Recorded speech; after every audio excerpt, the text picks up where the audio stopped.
Ava Gardner, the smoldering goddess of Hollywood's golden era, once held the world. Spellbound with her emerald green eyes and a beauty so magnetic that Frank Sinatra himself called her the love of my life.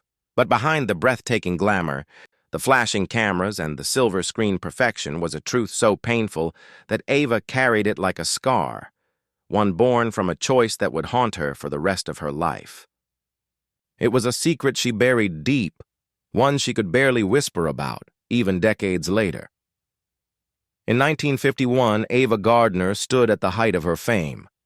Her name glimmered on marquees from coast to coast on the star of The Killers, newly cast in Showboat, and the reigning queen of MGM. She was Hollywood's ultimate fantasy: flawless skin, dark flowing hair, and that soft North Carolina drawl that made her utterly unique.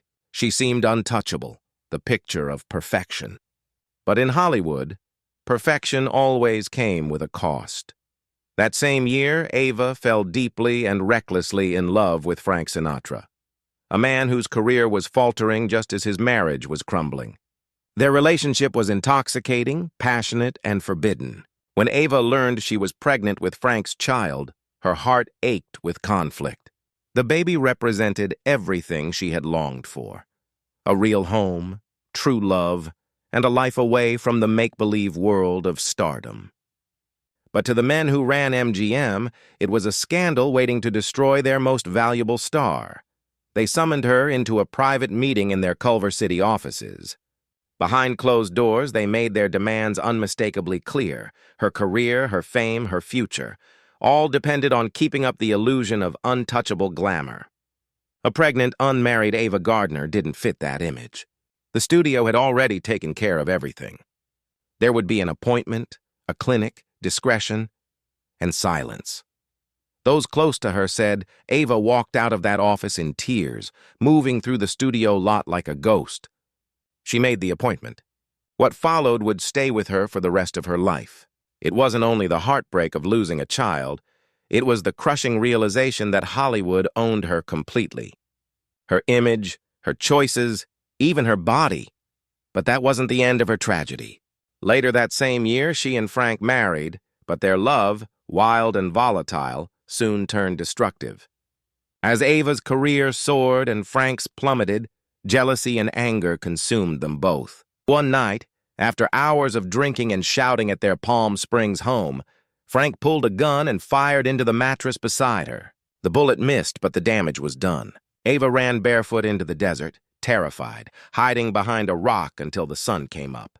When the police arrived, she protected him, insisting it had been an accident. Friends later revealed that this wasn't a one-time outburst. Their fights grew uglier, the violence more frequent. Yet Ava stayed. Maybe because she loved him. Maybe because Hollywood had already taught her that her pain was part of the price. Years later, with 3 failed marriages behind her and the spotlight fading, Ava withdrew from Hollywood's chaos. She settled first in London, then Spain, living quietly, far from the glare that had once defined her. In rare interviews, her voice carried a sadness that fame could never mask.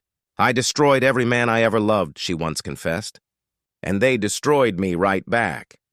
But perhaps that destruction began much earlier, in that cold MGM office where she learned what it really meant to belong to Hollywood.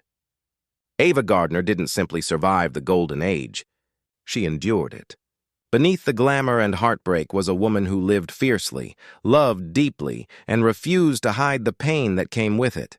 And that, more than her beauty, more than her legend, is what made her unforgettable.